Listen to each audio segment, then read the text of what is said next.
YouTube বন্ধুগণ, মা বোনের আমার ও যুবক ভাইরা আমার, আসসালামু আলাইকুম ও রহমতুল্লাহ।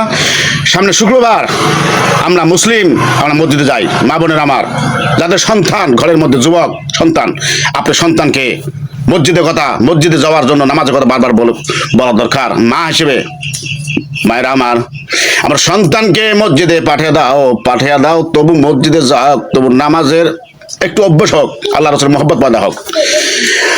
আজ এই মা বোনের ঘরে যুবক সন্তান নাই, আপনার স্বামী আছে, সন্তান ছোট বাচ্চা, আপনার অন্তপক্ষ, আপনার স্ত্রী হিসেবে, মুসলিম সন্তান হিসেবে আপনার কর্তব্য আপনার স্বামীকে অন্তপক্ষ মসজিদে যাওয়ার জন্য বারবার বলতে হবে স্বামীকে মসজিদে পাঠিয়ে দাও।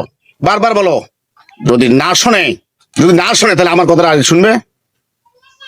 যদি মসজিদে যাইতে চায় না, অলসতার কারণে গোসল করতে চায় না, আপনি এক বালতি পানি নিয়ে তার মাথার মধ্যে দেবে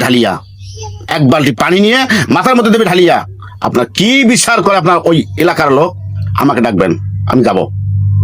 আজকে যদি অলসতার কারণে মসজিদ যাইতে চায় না, অলসতার কারণে গোসল করতে চায় না, জানিয়া রাখো মা বোনেরা, জানিয়ে রাখো, অলসতার স্বামী এক সময় আপনার দেখবেন কাজকর্ম করতে চাবে না। আপনার যদি কাজকর্ম যখন করবে না, তখন আপনার সংসারে ভেজাল বাড়িয়ে যাইবে, তখন আপনার সংসারে এমন ভেজাল বাঁচবে, আপনার খান খোরাকি ঠিক মতো দিতে পারবে না। মা বোনের আমার, আপনার উপর আমার আকুল আবেদন, সামনে শুক্রবার মসজিদ পবিত্র শুক্রবার মসজিদে পাঠিয়ে দেই।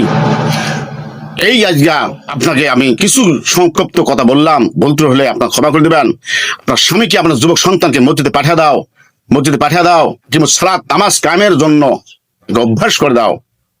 আসসালামু আলাইকুম ওয়া রাহমাতুল্লাহ।